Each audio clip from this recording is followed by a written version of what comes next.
Central Arizona, 1909. At the bottom of a canyon 1,600 feet deep, a crew finished pouring a 25-foot concrete dam across a desert creek that most maps had barely bothered to name. Within days, almost every drop of water that creek had carried for thousands of years was rerouted through a wooden flume and sent off to spin turbines. That was 1909.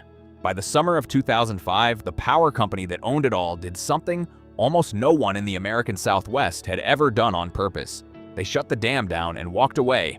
What the river did next has become one of the most closely studied recoveries in the country. The creek is called Fossil Creek, and the name is a quiet joke the landscape plays on everyone who visits. There are no dinosaur bones here. What early travelers found were twigs, leaves, and stones that looked petrified, wrapped in a pale stone shell, as though they had turned to rock on the spot. They were not fossils. They were travertine, a kind of limestone that the water itself lays down as it moves. Fossil Creek does not carry ordinary water. It carries water so loaded with dissolved calcium that it builds solid rock wherever the current slows. The source is a cluster of springs at the base of the canyon, and they are the reason any of this exists. Those springs push out around 20,000 gallons every minute, a steady 43 cubic feet per second, and they do it every hour of every day, in drought and in flood, at a constant 70 to 72 degrees all year long.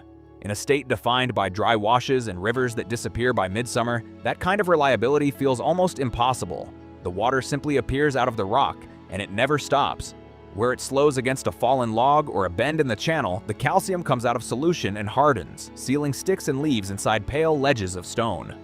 Over centuries, this process raised terraces and low natural dams across the stream bed, holding back pools that glow an unreal shade of turquoise in the desert light. That endless flow built something genuinely rare. Fossil Creek became the most diverse riparian corridor in the entire state of Arizona. More than 30 species of trees and shrubs crowd its banks. More than 100 species of birds move through the canyon over the course of a year, and along the stream bed, the travertine kept building, forming terrace pools in shades of turquoise and green. Roughly 13 tons of fresh stone are laid down along the creek every single day. That rate makes Fossil Creek the fourth largest travertine system in the United States, behind only Mammoth Hot Springs, Havasu Creek, and the Blue Springs of the Little Colorado River. For most of human history, this canyon belonged to the water and to the people who lived beside it. Archaeologists have found signs of human presence in the watershed going back perhaps 10,000 years. More recently, Yavapai and Apache peoples made their home here, and they still regard the canyon as ancestral ground. Then, in 1900, a rancher named Lou Turner filed a claim on the creek's water. A year later, he claimed the springs and the headwaters that fed it. It seemed like a small filing at the time. It was not. Turner had a vision. The mining towns nearby, Jerome, Clarkdale, Crown King, were hungry for electricity. And a spring that never stopped flowing was, in the thinking of that era, a resource going to waste. Turning that vision into a working power plant produced one of the strangest construction efforts in Arizona history. The nearest railroad stop sat in Mayer, more than 40 miles away across mountains and canyon country with no road at all. So the crews built one. More than 400 mules and 600 men hauled over 150 wagons along a 40-mile trail carved into the terrain. Most of the laborers were Apache and Mojave men, hauling turbines and cement into a canyon that dropped 1,600 feet from rim to water. Men and animals died on that trail. A bond issue raised $1.5 million, an enormous sum for the time. And construction of the Childs power plant began in 1908. On June 21, 1909, Childs came online. The plant took its name from a bond broker named S.W. Childs. A second plant, Irving, followed between 1915 and 1916, named for the financier Irving Bondbright.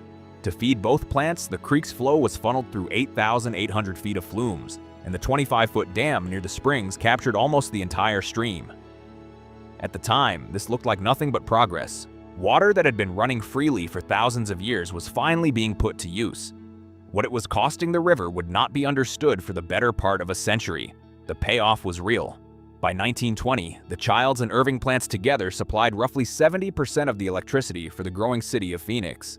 A small desert creek hidden at the bottom of a canyon was quietly powering one of the fastest expanding cities in the American West. Streetlights, streetcars, and the first air conditioners in the valley drew their current in part from water that had welled up in a limestone canyon 100 miles away. The arrangement held for decades, and the plants earned their own kind of fame. They were named a historic mechanical engineering landmark in 1976 and added to the National Register of Historic Places in 1991.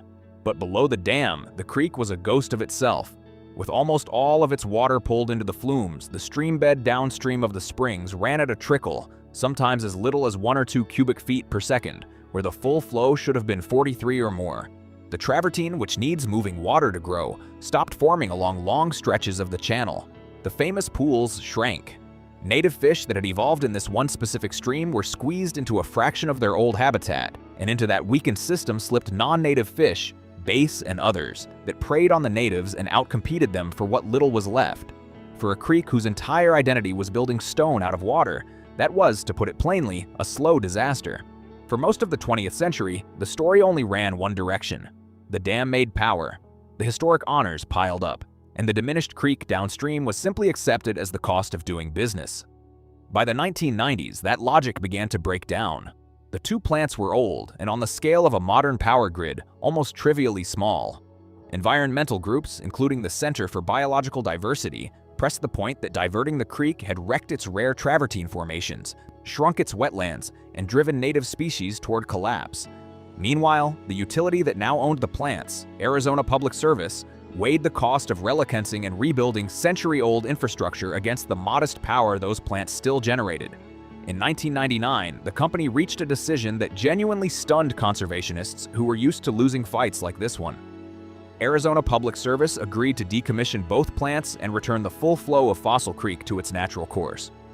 No court had forced this. The utility chose to give the river back. And in a region where water is the most fought-over resource there is, a company voluntarily surrendering 20,000 gallons a minute was almost unheard of. This was only the second time in United States history that a dam had been dismantled purely for environmental reasons. The first had come just 6 years earlier with the removal of the Edwards Dam in Maine. But that project had cleared the way for fish with real commercial and recreational value.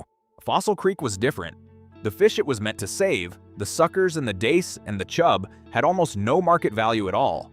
This was restoration for its own sake, and that made plenty of people question whether it was worth the roughly $13 million it would cost. The decision carried a weight that went well beyond kilowatts.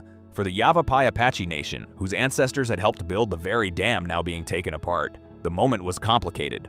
At the ceremony marking the shutdown, tribal historian and councilman Vincent Randall spoke about that tangle of pride and loss. His people had built the dam, he said, and had been proud of its success across the decades. But its time had passed, and he asked the creek for forgiveness. It was the kind of statement that reframes an entire engineering project as something borrowed from the land rather than taken from it. But you cannot simply flip the water back on and hope for the best. By 2004, the stretch below the dam was full of non-native fish that would multiply the instant full flows returned, finishing off the very native species the whole effort was meant to rescue. Pay attention to this next part, because it explains why the recovery worked at all. In the fall of 2004, close to 100 people from across Arizona did something drastic. Working alongside the Forest Service, Arizona Game and Fish, and scientists from Northern Arizona University, they cleared the stream of its invaders and built a barrier to stop them from returning upstream. The sequence was deliberate. Strip the creek of what did not belong, hold the line at the barrier, and then hand the native fish the one thing they had been denied for nearly a century. Everything was in place. The scientists just did not yet know how fast the river would answer. Then came the day itself. On June 18, 2005, after almost 100 years of diversion, Arizona Public Service shut off the flume that fed its power plants. For the first time since 1909, the full weight of Fossil Springs was allowed to run down its own canyon. It did not arrive in a dramatic wall of water. It arrived slowly, almost politely, feeling its way downstream. There are countless places in a dry riverbed for water to go, and so it moved gradually, filling the nooks and crannies, the pools, and the side channels one by one, as a crowd of scientists and locals watched it come. This was the first time a desert stream anywhere in the American Southwest had been handed its full natural flow back, and nobody was entirely sure what would happen next.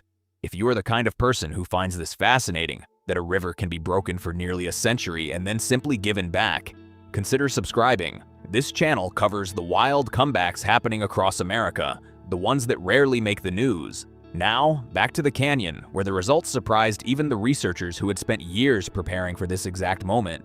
Enter Dr. Jane Marks, a conservation ecologist and professor at Northern Arizona University. Marks had positioned a team of scientists on Fossil Creek years before the water was ever turned back on. That head start turned out to be everything. Restoration projects are almost never studied this way because scientists rarely know in advance which river is about to change. Here they did. For years before the shutoff, the team measured the starved creek in detail, tracking its chemistry, its fish, and its rock building against a healthy reference stretch upstream that still ran at full flow. When the water returned, they could compare the recovering creek against that reference reach and see, in hard numbers, exactly how far it had come. Marks would later note that this was the only dam decommissioning in the world where such a broad team of scientists had joined forces to study both the costs and the benefits of restoration in real time. What they recorded over the following seasons reads less like slow ecological healing and more like a system snapping back into place. Photosynthesis in the stream climbed. The creek's ability to take up and process nutrients returned to levels matching those healthy reference reaches upstream. The researchers had braced for a recovery that might take decades. Instead, they were watching fundamental ecosystem processes come back almost fully and come back fast. The lesson buried in their data was quietly radical. A river is not a machine that stays broken once you break it. Give it back its water, and much of the damage can undo itself. The travertine told the same story in stone.